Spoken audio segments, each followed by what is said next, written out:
When Clara woke up that Tuesday, she felt an invisible weight crushing her chest.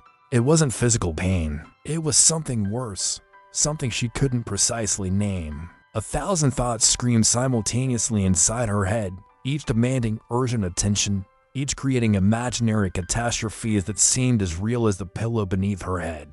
She had exactly 7 days to find the answer, or she would lose everything. Her sanity, her peace, her ability to simply exist without drowning in her own mind. In 1 week, a crucial presentation would define her career at the company where she had worked for 5 years. But the panic attacks were so frequent, so intense, that she could barely finish a sentence without feeling her chest tighten and her breath seize. Something inside her screamed with a terrifying certainty. If she didn't find a solution now, there would be no more chances. It would be the end of everything she had built. Clara was 32 years old and, in the eyes of anyone, had everything society considered successful. A brilliant career in digital marketing, an impeccable apartment in a wealthy neighborhood, a schedule so packed that people commented with envy. Wow, you're so busy, so important. On social media, her life looked perfect. Photos at expensive restaurants, weekend trips, carefully rehearsed smiles. Thousands of people liked her posts, commented with admiration emojis, said she was an inspiration. But behind the meticulously constructed facade, there was a woman who was completely exhausted, suffocated by a mind that never, ever rested. It was like living with a radio turned up to maximum volume 24 hours a day, 7 days a week, with no off switch. Even when she managed to sleep for only 3 or 4 hours, the thoughts invaded her dreams like night robbers. What if I fail the presentation? Why hasn't my boss answered that email? Was that colleague judging me in the meeting? Am I aging too fast? Should I have children? Shouldn't I have children? Is my mother disappointed in me? The flood was endless, relentless, devastating. Her conflict was invisible to others, but devastating to her. How to achieve peace when everything in the modern world demands more? More productivity, more achievements, more online presence, more networking, more self-development, more. How to silence the mind that never stops when society glorifies constant occupation? When they say rest is laziness? When hustle culture is a virtue? Clara had tried everything, absolutely everything. 3 different therapists, each with a distinct approach. Guided meditation via apps that she abandoned after 2 weeks because she couldn't empty her mind. Yoga, which only increased her frustration when she couldn't hold the poses. Natural remedies, calming teas, expensive magnesium, and passion flower supplements. Online mindfulness courses. Self-help books piled on her bedside table, all marked on the first pages and never finished because her mind couldn't concentrate on reading for more than 5 minutes. Nothing worked, or rather, it worked for a few days, created a false hope. And then the mental chaos returned with redoubled force, like a wave that recedes only to gain momentum and crash even harder. Fear silently consumed her. What if she could never switch off? What if this chronic anxiety, this constant mental overload, was her permanent destiny? What if she went completely insane? She had read about burnout, about mental exhaustion, about people who simply couldn't get out of bed anymore. Would this be her future? 5 days before the fatal deadline, a phone call changed absolutely everything. It was Monday morning. Clara was sitting in her home office, surrounded by 3 monitors simultaneously on piles of printed reports. Dozens of colorful post-it notes stuck to the wall with urgent tasks, reminders, deadlines. Her heart had been racing since the moment she woke up, hands sweating even with the air conditioning on. 5 days until the most important presentation of her career, and absolutely zero concentration. Every time she tried to focus on a slide, her mind jumped to 10 other worries. The phone rang, an unknown number. Normally she would ignore it, but something made her answer. Clara, this is Helena, your grandmother. Clara felt a different tightness in her chest. She hadn't seen her grandmother in over 3 years, not due to conflict, but because of that distance that modern life creates. Always too busy, always postponing the visit, always saying, "I'll go there next week, Grandma." "Grandma, are you okay? Did something happen?" "I'm fine, my dear. But I know what you're going through. Your mother told me about the anxiety, about the panic attacks." "Clara, I carried the same weight for decades of my life. I thought I would die this way, but I discovered something that changed everything. I need to see you. Today, not now. You have 5 days until that presentation, right? It's no coincidence that I'm calling now. Come. Please." There was something in Helena's voice, an urgency mixed with serenity, a certainty that Clara hadn't felt for so long that she barely recognized the feeling. She looked at the monitors, at the reports, at the chaos of the office. She thought, "Am I crazy? I can't waste an entire day now. I have so much work."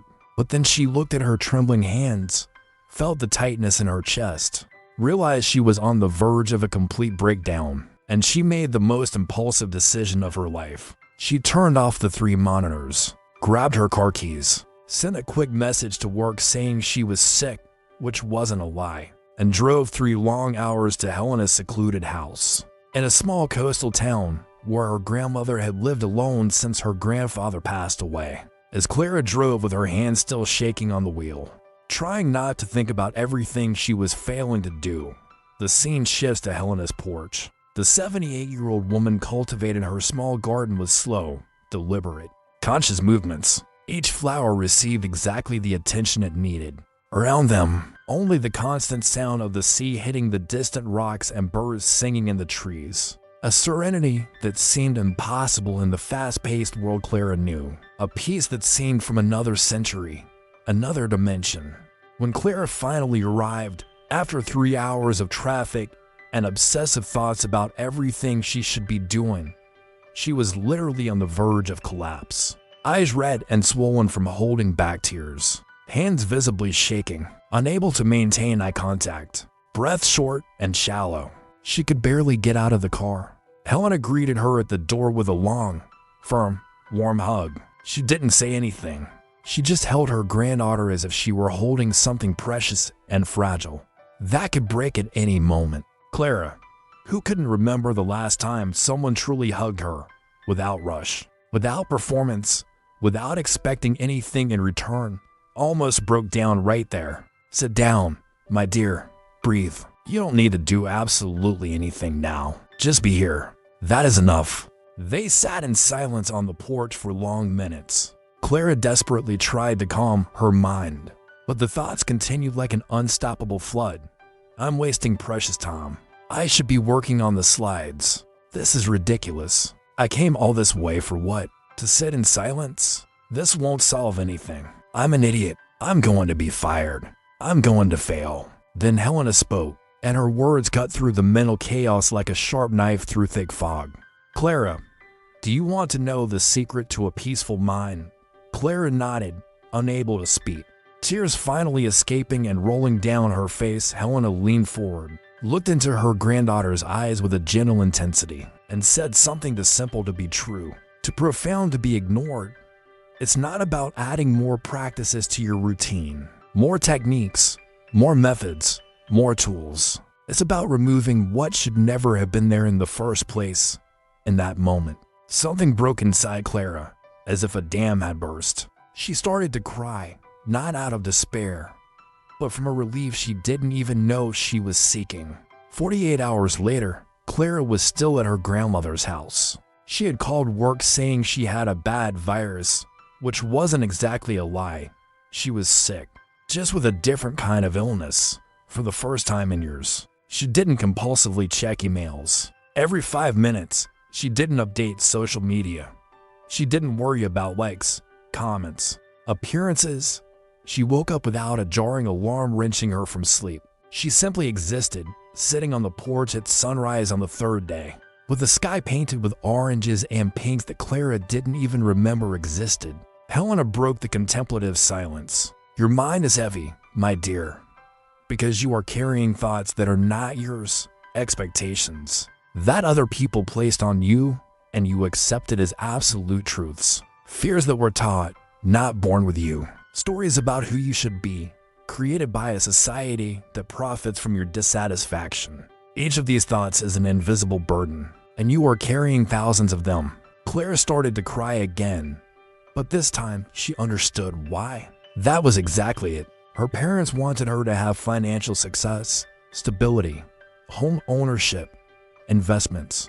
The company wanted maximum productivity, constant availability, sacrifice of personal life in the name of quarterly goals. Society wanted her to be financially independent, but also married, young and beautiful, but mature and responsible, ambitious in her career, but also present for her family, strong, but vulnerable, confident, but humble. The contradictions were impossible to reconcile. It was like trying to solve an equation that was never meant to have a solution. But how do I remove that, Grandma? I only have 3 days now until the most important presentation of my life. 3 days, and I'm here, doing nothing, when I should be. Helena gently raised her hand, interrupting the anxious flow. You don't need peace to give the presentation, Clara. You need to realize that peace is already here, has always been here. Beneath all this noise that you consider normal, you don't create peace. You don't conquer peace. You don't add peace. You simply remove the unnecessary complexity that is covering it up. Dramatic pause. The sound of the waves filling the silence. I'm going to teach you something simple, but revolutionary. Something that goes against everything you've been taught about control, about success, about how a mind should function. The 3 days turn into 2, then 1. But for the first time in months, years perhaps, Clara was not desperate. She was not panicked. There was a quietness growing inside her, like a delicate plant finally receiving water after a long drought. On the 3rd day at Helena's house, 24 hours before the presentation that would define her career, her grandmother revealed the truth that would change everything. They walked barefoot on the nearby beach, cold sand between their toes, strong wind messing up their hair, seagulls screaming in the distance, and for the first time in months, Clara was not thinking 10 things simultaneously. She was just walking, feeling the sand, listening to the waves, existing in the present moment without fragmenting herself into 1,000 mental pieces. The great lie, Helena said, stopping abruptly and turning to face Clara, is that you need to control your mind. That a healthy mind is a dominated, subjugated mind, forced to obey. But this search for total control is exactly what is destroying you. The realization exploded in Clara's consciousness like thunder. She realized she had spent her entire life at war with her own mind, trying to force it to be silent, trying to suppress anxious thoughts, fighting, resisting, battling every mental wave as if they were enemies. And this constant war, this relentless resistance, was exactly what kept her in permanent tension. Your mind is like the ocean, Helena said, pointing to the waves rhythmically breaking on the shore. It is days that are absolutely calm, mirrored, serene. It is agitated days, with giant waves, violent storms. You don't control the ocean, Clara. You don't fight the waves trying to make them stop. You simply observe, navigate with wisdom, and respect its nature. But how? Grandma, the anxious thoughts keep coming. They don't stop just because I want them to. Exactly. You finally understood. You don't stop thoughts, my dear. You stop believing that you need to stop them. You stop fighting them as if they were enemies. Observe them like clouds in the sky. They come, they pass, they change shape, they disappear. You don't control them. You don't fight them. You don't resist them. You just observe with gentle curiosity. Then came the moment of the crucial decision. Helena held Clara's hands firmly. Tomorrow, you will return to the conference room. You will have to make a fundamental choice. You can be the old Clara, the one who tries to control absolutely everything, who fights fiercely against any anxiety, who suffocates thoughts as if she were suffocating a part of herself. Or you can be the new Clara, the one who accepts that the mind will have waves, calm days and stormy days, but is no longer in brutal war with herself. Helena paused, letting the weight of the words settle. You cannot have both paths, Clara. You have to choose. A mind at peace does not mean a mind without difficult thoughts. It means a mind that is no longer fighting against itself every second. It means stopping the addition of suffering to suffering. In that moment, with her feet in the sand and the wind on her face, Clara knew that the choice was not just about a corporate presentation. It was about how she would live every remaining day of her life. It was about freedom or mental prison. It was about peace or eternal internal war. She spent the entire night awake before returning to the city. But it was different from all other sleepless nights. She was not panicking. She was observing. Anxious thoughts appeared naturally.